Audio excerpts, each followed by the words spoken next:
Hello, this is Nana from my back porch. Thank you for joining me today. You are all artists.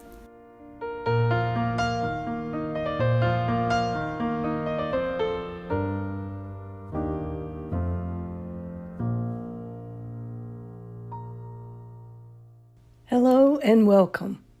I'm Nana, and today we're going to talk about a famous group of artists that are known as the American Hudson River School. In the early 19th century, a group of American painters dedicated themselves to a style of painting that would have its roots in America, rather than looking back to Europe for inspiration. They were inspired by the great, open, and untamed landscape of the West in America that lay outside of the cities in the East, and they thought of exploration. These landscape painters helped to create what is known now as the Hudson River School. The name Hudson River School is thought to have been given by a New York Tribune art critic named Clarence Cook, or even by artist Homer Dodge Martin.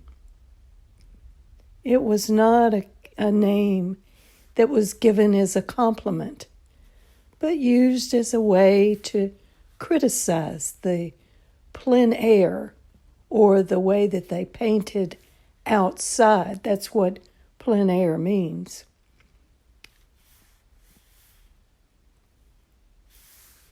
The Hudson River School paintings have three themes of America in the 19th century, and these are discovery, exploration, and settlement. They painted the American landscape as a pastoral setting where people and nature can coexist peacefully. Sometimes the critics complained that their paintings were, kind of idealistic. The wilderness around the Hudson Valley was fast disappearing. In general, the Hudson River School artists believed that nature in the form of the American landscape was a reflection of God. Thomas Cole is generally known as the founder of the school. He took a steamboat up the Hudson River in the fall of 1825, and he stopped in the Catskill Mountains. He hiked for weeks in the mountains and produced the first paintings of the area. The brilliant colors of fall inspired him. Now, artists, you must know that there were no newspaper photos of the American West in 1825. There were no bright colors shown on any TV or the internet anywhere.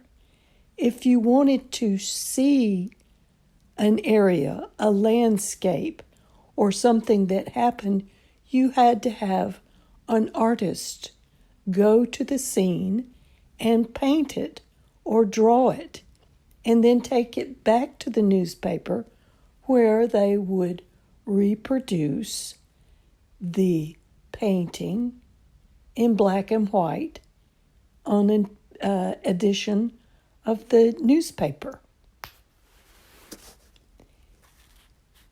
Thomas Cole's close friend, Asher Durand, was a prominent member of the school also. Together they began the process of painting these mystical, beautiful, very large canvases of the pristine western part of the United States. The second generation of the Hudson River School emerged after Cole's premature death in 1848. Cole's prize pupil, Frederic Church, John Kensett, and Sanford Gifford, and these three artists were also the founders of the Metropolitan Museum of Art in New York City. That I found just stunning. It's a wonderful thing to know. Most of the paintings of the second generation were painted between 1855 and 1875. During that time, Frederic Church and Albert Bierstadt were celebrities. They were stars of these art shows. Thousands of people would pay 25 cents per person to view the paintings such as Niagara Falls and the icebergs. These were epic size canvases. These size of these landscapes reminded Americans of the vast, untamed, and magnificent wilderness areas in their own country. This was a period of settlement in the West and the preservation of national parks and the establishment of even green city parks happened during this time. These paintings really came into their own as America was coming out of the Civil War. They believed in the manifest destiny, which was a popular philosophy that Americans were destined to expand to the west across the country, and had taken hold at the same time industrialization and was transforming this country. These paintings of wide open spaces ready to be settled gave hope to a population coming out of war. Fresh and unspoiled land, they point to the spirit of adventure, freedom, and discovery that made this nation stand up again after this critical time in our history. I urge you, if you ever have the opportunity, to go to the Washington museums. In the Smithsonian are unbelievable paintings that will take your breath away. And not just because I consider myself an art lover and somewhat an artist, but you are in the company of the most wonderful American artists that you will ever be in any company with. The paintings reach 25 and 30 feet long, and they're each just stunning to your eyes. Take the opportunity.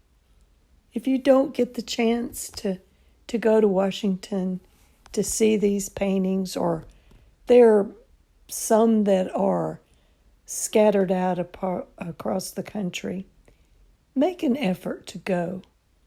And if you don't, get a book from the library and look up the Hudson River artists and let those paintings just make you go, oh,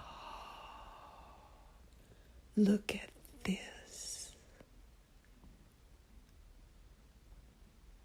Thank you for joining me today on this bit of history about some of my very favorite artists, American artists, that I am very proud of, and you should be too.